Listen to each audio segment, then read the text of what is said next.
hast eine volle Kanne. Gib mir deine.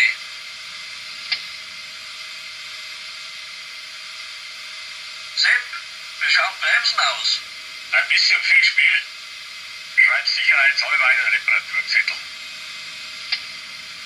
Gut, das mache ich nachher, beim Abmelden. Komm runter.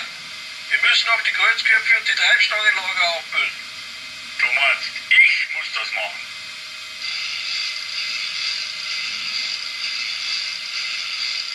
Sepp, hast du auch das Abfahrrad überprüft? Der Kasten war voll und die Streurohre frei.